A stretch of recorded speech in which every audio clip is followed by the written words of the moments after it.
Is the world we live in truly created by ourselves? The dollar bill we hold every morning, the eye and pyramid engraved like ancient hieroglyphs, and the recurring symbols appearing all over the world. What if all of these exist under a hidden intention? Illuminati. Are they merely a topic of internet conspiracy theories, or were they once a real entity that still exerts influence today?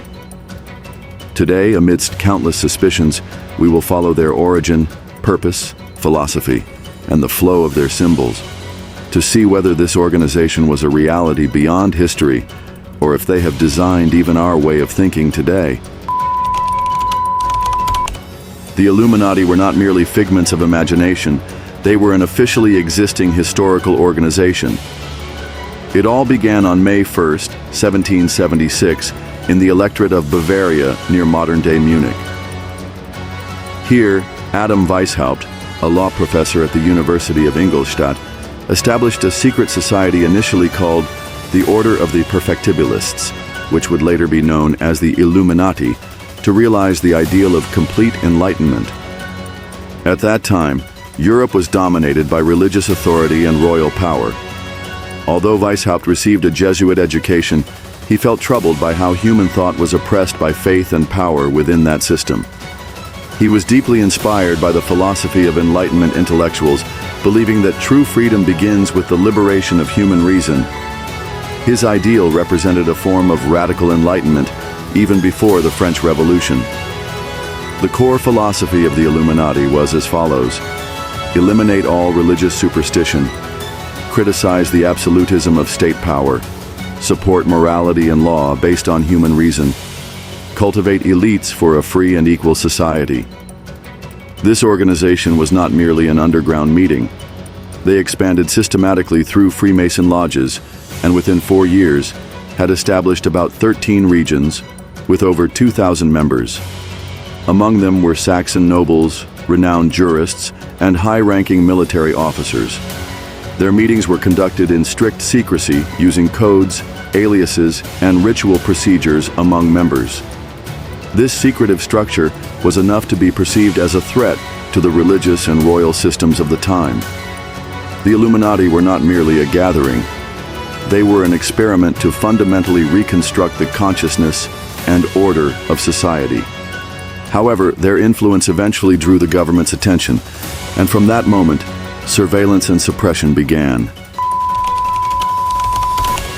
In 1785, the Bavarian government officially banned and forcibly dissolved the Illuminati. The stated reason was that they were a threat to national security and public order, but the underlying reasons were far more complex. The Illuminati were not just a gathering of ideas. They criticized monarchy, religion, and aristocratic systems, and proposed a new social order centered on reason. This posed a direct challenge to the absolutism and Catholic-centered rule of the time, and was perceived by the ruling class as a clear threat of regime overthrow. The real shock came from their method of infiltration. The Illuminati infiltrated existing Freemason lodges, injecting their philosophy disguised as rituals, and systematically expanding their influence by recruiting high-ranking officials. Given that Illuminati members had reportedly infiltrated the military, judiciary, academia, and religious institutions, the Bavarian government saw a potential coup. Thus, the government took harsh measures. The Illuminati's documents and member lists were seized through confidential raids, and Adam Weishaupt was branded as an atheist and a subversive. He was dismissed from his post and went into exile, and the organization was dismantled. Yet, ironically, the mythologization of the Illuminati began in earnest after their dissolution. They disappeared from history, but their name and symbols spread even more widely. Why? The reason is simple. Their advocacy for true freedom and enlightenment, combined with their secretive nature, stimulated people's imaginations. Though their records vanished, their intentions remained, encoded in symbols, waiting to resurface in entirely different places decades later. Today, when people mention the Illuminati, the first image that comes to mind is the pyramid and the eye on the back of the US dollar bill. Some interpretations suggest these symbols originated from Freemasonry and Christian mysticism traditions, but for the public, they have become nearly synonymous with the Illuminati. The all-seeing eye at the top of the Pyramids, said to have been derived from the eye of Horus in ancient Egypt, symbolizing the divine gaze that watches over everything. Beneath it lies an incomplete 13-layered pyramid, marked with the Roman numeral for 1776, the founding year of the Illuminati. Coincidentally, it is also the year of America's Declaration of Independence. Below that, the phrase Novus Ordo Seclorum is inscribed, meaning New Order of the Ages. Is this combination merely a national symbol, or a symbolic declaration of a new era? The central concept of the Illuminati was always light, illumination. This light is not merely a philosophical concept of enlightenment. Some interpret it as a metaphor for hidden knowledge or divine control. What is striking is that such symbols continue to appear unconsciously or intentionally across today's pop culture, architecture, fashion, and even advertising. It might be coincidence, but when similar symbols persist across different eras and places, one cannot help but wonder, is this merely decoration, or is someone persistently showing us a hidden message? Since the 1990s, the Illuminati has not been seen as a defunct organization, but rather as invisible symbols resurrected in plain sight. Especially through music, movies, and fashion, their symbols began appearing even more openly and extensively than in the past. The most notable examples are seen in the stages and music videos of global pop stars. Pyramid backgrounds, the all-seeing eye, black cloaks, ritualistic ceremonies, and images like the goat's horns began to repeatedly surface, leading many to interpret them as codes linked to the Illuminati.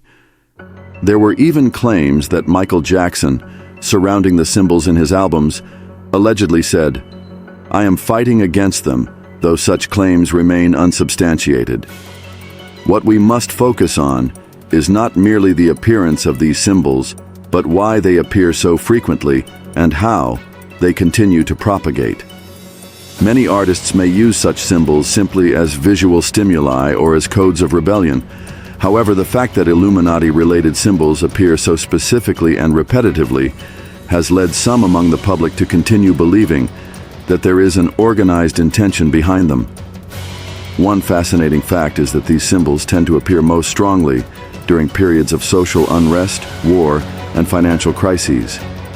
For example, after the 2008 global financial crisis, many movies and TV series dramatically increased their use of themes like secret societies, watchful eyes, and restructuring of world order. This could reflect a collective psychological projection of public anxiety and fear of control, and a subconscious search for a hidden hand amid uncertainty. Another intriguing point is that the more these symbols are repeatedly exposed to the public, the more people feel familiarity and become desensitized.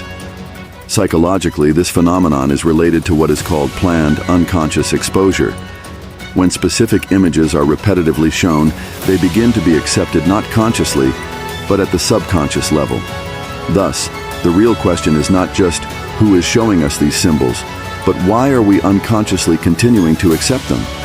Seen in this light, the Illuminati symbols in popular culture may not represent manipulation in the strictest sense, but rather the creation of a digital myth, a mirrored reflection of modern society's collective anxiety. Many people equate the Illuminati with Freemasons, but the two organizations are vastly different in origin and nature. Freemasons began as a guild of stonemasons in medieval Europe, building cathedrals and great churches.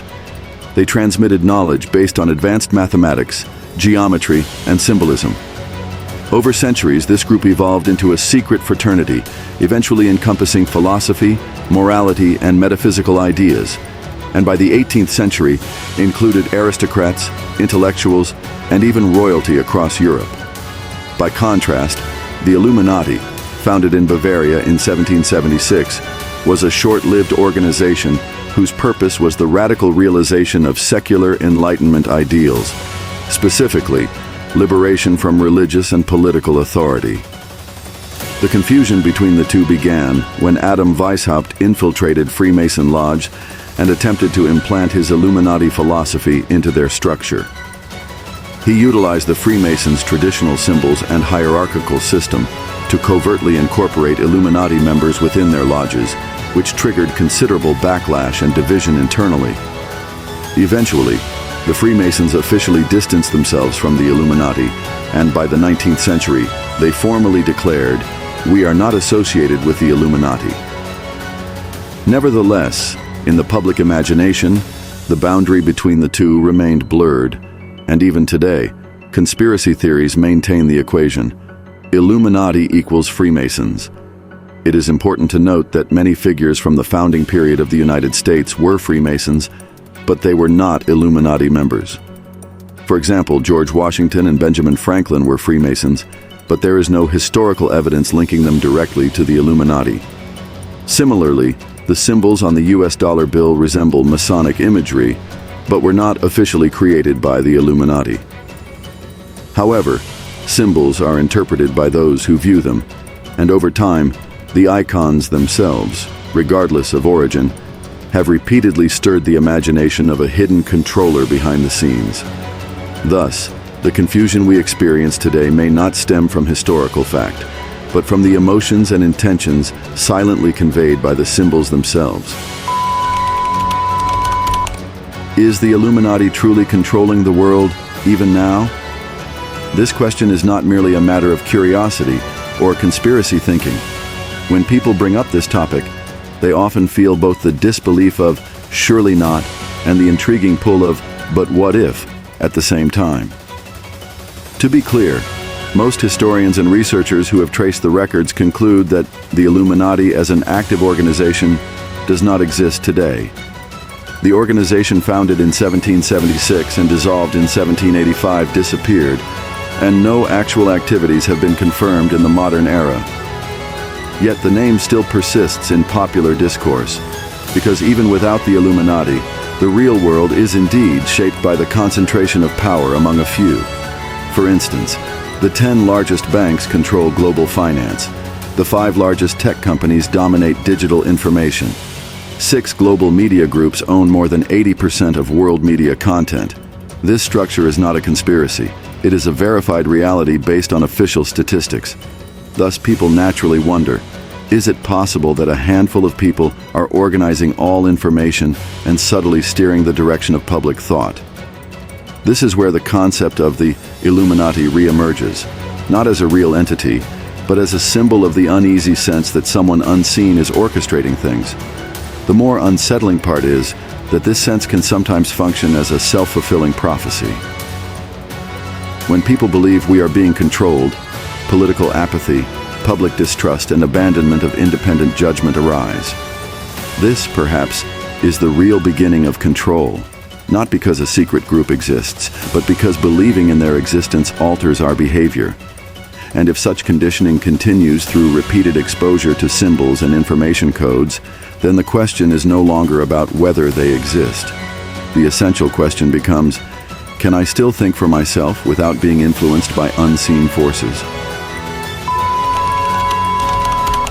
Even at this very moment, we are selecting information, watching news, and absorbing advertisements. On the surface, it appears that we are making choices of our own free will. But is that truly the case? Are the things you are seeing now truly chosen by your own will? The Illuminati was a real historical organization. However, the Illuminati we speak of today is no longer just the remnants of that organization. They have become a concept, a force, that silently acts as a designer of consciousness through symbols and information. We have entered an era where it is no longer about asking, who is controlling us, but rather, am I still thinking for myself? If someone has been subtly guiding human thought through symbols for hundreds of years, perhaps their true intention continues even now, but the choice remains in your hands. Will you remain as one who is controlled, or will you live as one who questions? The world has always been asking the same question. We have simply failed to notice it until now.